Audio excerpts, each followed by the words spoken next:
જય માતાજી। તોરલ કે સાગર ઉમટ્યો મોતી તણાતા જાય, કર્મના હીણા માનવી એને હાંખલે મુઠ્ઠી ભરાય। એક કચ્છના જેસલ જાડેજાની વાત છે કે જ્યારે કચ્છની અંદર એક જેસલ જાડેજો હતો, એને બહુ ઘણા બધા પાપ કર્યા હતા, ખૂબ પાપ કર્યા હતા। ત્યારે એની ભાભીએ મેણું માર્યું હતું કે તું આવો મોટો મહાન છો તો તોડી રાણી, તોડી ઘોડી અને તોડી તરવાર, ત્રણ વસ્તુ લઈ આવ તો અમે તને માનીએ કે તું સાચો બારવટીયો છો। ત્યારે પછી જેસલ જાડેજો કચ્છની અંદર એની ભાભીના મેણાથી એનો સ્વર્ગમાં ગયો હતો।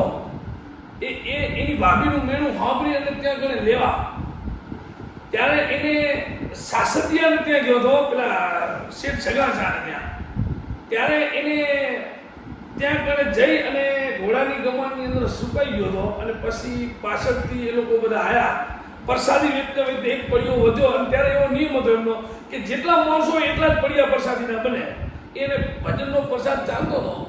પછી ભાઈ એને જ્યારે પડિયો એક વધ્યો એટલે કે ના હજી કોઈક એક માણસ છે, ત્યારે ભાઈ એક માણસને હોદવા માંડ્યા કે આપણે પડિયો વધ્યો એટલે કોઈક એક માણસ હોવો જોઈએ। એટલે પછી હોદતા હોદતા હોદતા ઘોડાની ગમાણમાંથી આ ભાઈ મળ્યા જેસલ જાડેજો। ત્યારે એમને લઈ આવ્યા, એમને ઘોડો ખોડતો ખોડતો હાથમાં કિલો મારી દીધો હતો, પણ તો એને સહન કરી દીધું। પછી ત્યારે એને કીધું કે તમારે આવી રીતે છુપાવવાનું કારણ, તો કે હું આવ્યો છું થોડી ઘોડી લેવા, થોડી તરવાર અને થોડી રાણી।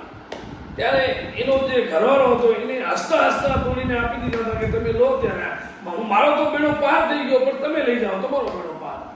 ત્યારે જેસલ જાડેજો ત્યાંથી એને લઈ અને દરિયાઈ રસ્તે આવતો હતો કચ્છમાં, અને અડધેક આવ્યો ને અડધેક દરિયામાં, ત્યારે દરિયાની વેરા આવે, દરિયાની અંદર હિલોડા એટલા બધા ઉમટવા માંડ્યા કે પાણી બધું હોડિયાની અંદર આવવા થવા માંડ્યું। ત્યારે જેસલ જાડેજો એવો મોટો મહાન બારો થયો હતો, તો એને એમ થતું હતું કે હું કોઈથી પીવું નહીં। અને ત્યારે એના મોઢામાંથી અવાજ નીકળી ગયા હતા કે હવે તો મરી જશું, કે આ પાણીની અંદર દરિયો ઉડાડી દેશે ને આપણે મરી જશું।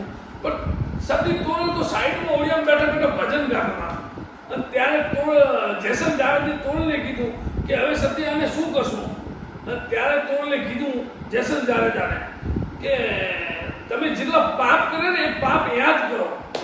ત્યારે એનું એક સતીએ ભજન ગાયું, પાપ તારું રે પરકાશ જાડેજા, ધર્મ તારું સંભાળ રે, તારી બેડલીને બુડવા નહીં દઉં, કે તારી બેડલીને બુડવા નહીં દઉં, જાડેજા રે એમ તોરલ કેસેજી, એ ધીરે એમ તોરલ કેસેજી।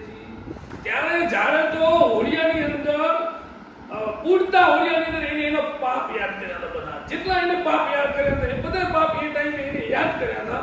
અને એ ટાઈમે સતી તોરલે જાડેજાનું હોડિયું બુડવા નથી દીધું।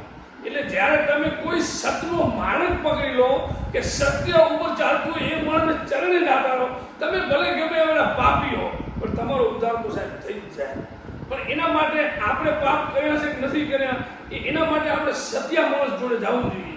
જ્યારે આપણે સત્ય માણસનો હાથ પકડી લઈએ છીએ તો આપણો ઉદ્ધાર પણ થઈ જશે। એક આવો દાખલો અમારે કચ્છની ધરતીનો છે, જેસલ જાડેજાનો। જેસલ જાડેજો એટલે કચ્છની ધરતીનો કાળો નાગ।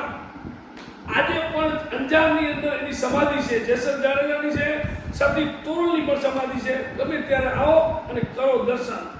જય માતા।